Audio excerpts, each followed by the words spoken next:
Hey everyone, this is Ensign L. Flood from class of 2019. So today we're going to talk about myocardial infarction. This is just going to be a primer because we only have about 10 minutes and there's a lot to it, but let's cover as much as we can.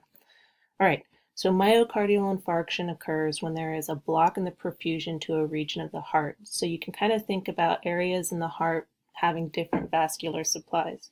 So the first one is the right coronary artery, which perfuses the right ventricle. So a block there means an MI there. Now you can see that there's this branch point right here, so this is supposed to be the left main coronary artery, and from that comes the left anterior descending, which is going to be the anterior left ventricle's blood supply, and then the left circumflex artery, which is going to be the posterior and the lateral supply for the left ventricle.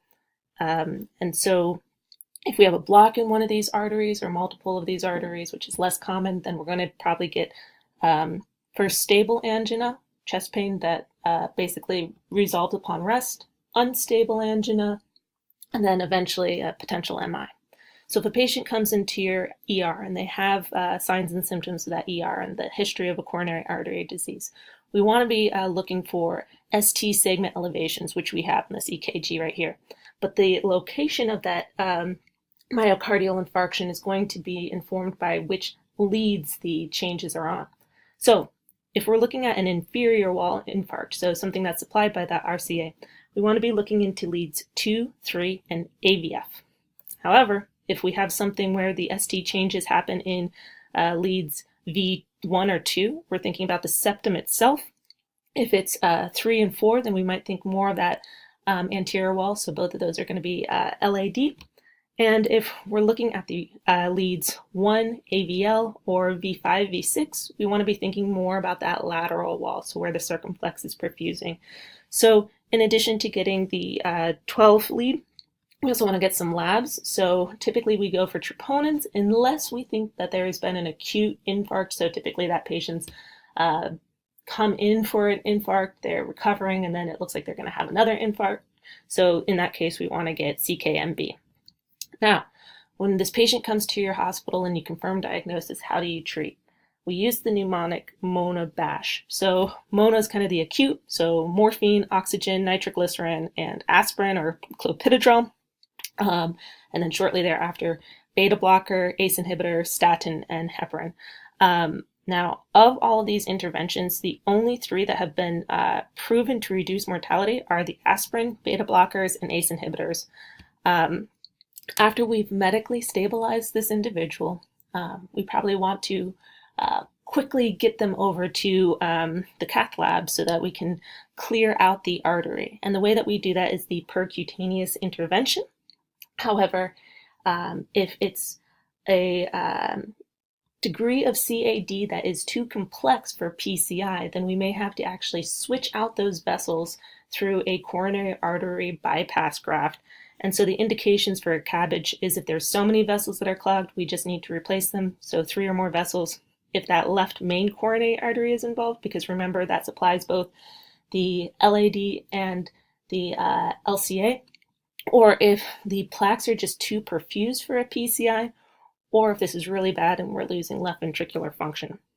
So a couple of post-MI complications to know that will be tested on both step 1 and step 2 kind of go by this timeline. And the way that I like to think about it is that day 1, you lose function. So that's when you're going to be getting potential arrhythmias or heart failure or pulmonary edema, which is typically secondary to heart failure, right?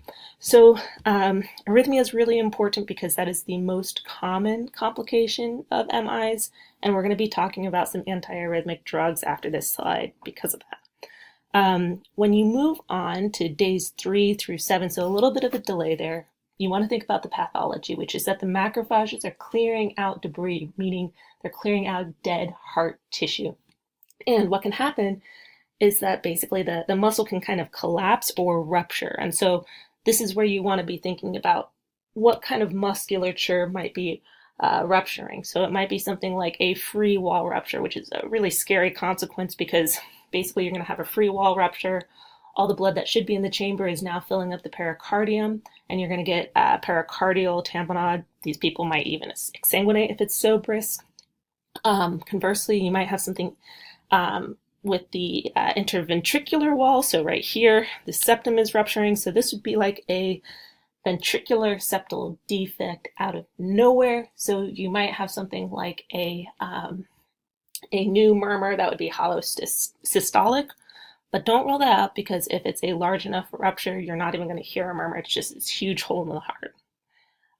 Conversely, a new murmur and more likely cause of a new murmur is if you get a papillary muscle rupture. So remember that the papillary muscles anchor these chorda tendineae, which are just the strings that basically allow the valves to open and close. And so if you have a break in these anchors, basically what you're going to see is that the valve is just going to flap open and close, and so that's going to give you that new murmur. Now, weeks out, so week 4 to 8, kind of weird stuff happens. So the long-term sequelae of aberrant remodeling might happen. So you might get these weird outpouchings of aneurysms or pseudoaneurysms, or because the MI released all of these potential epitopes of heart tissue out to be surveyed by the immune system, you might get what's known as Dressler syndrome. So that's basically like this weird delayed autoimmune pericarditis that kind of happens 4 to 8 weeks out. And just a quick note on pericarditis. Let's back up just a second here to this EKG. I want to let you know that we talked about how there's different regions of area that can become infarct.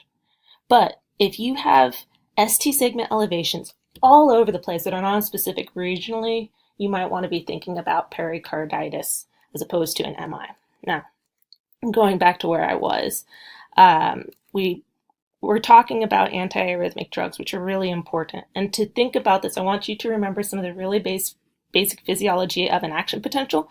So you can see the EKG down here kind of mimicking where the action potential is going. So we have the resting potential, and then we basically get this opening of sodium channels, right? That's going to depolarize our cells. And then those channels close. So basically the major player now is that some potassium is leaking out. That's stage 1. And then the calcium channels start to open. So that's basically going to neutralize that repolarization in stage 2. And then those calcium channels close. So basically it goes back to a domination by potassium channels. So we get repolarization back to stage 4, which again is our resting membrane potential. So at each of these stages, we have different classes of antiarrhythmics. So if we're looking in class 0 or stage 0, we want to be thinking about our class 1 sodium channel blockers. So basically, they are separated into 3 classes, A, B, and C, which you can see here, based on the kinetics by which they close these sodium channels. So basically, you might see a question later on about the tilt of this stage 0, because remember, the contribution is going to be slower over time, which is our x-axis, if the calcium or the sodium channels are blocked, right? Class 2 is going to be our beta blockers, so that's going to be affecting basically our resting potential state. So those are your OLOLs, so your propranolol, your metoprolol.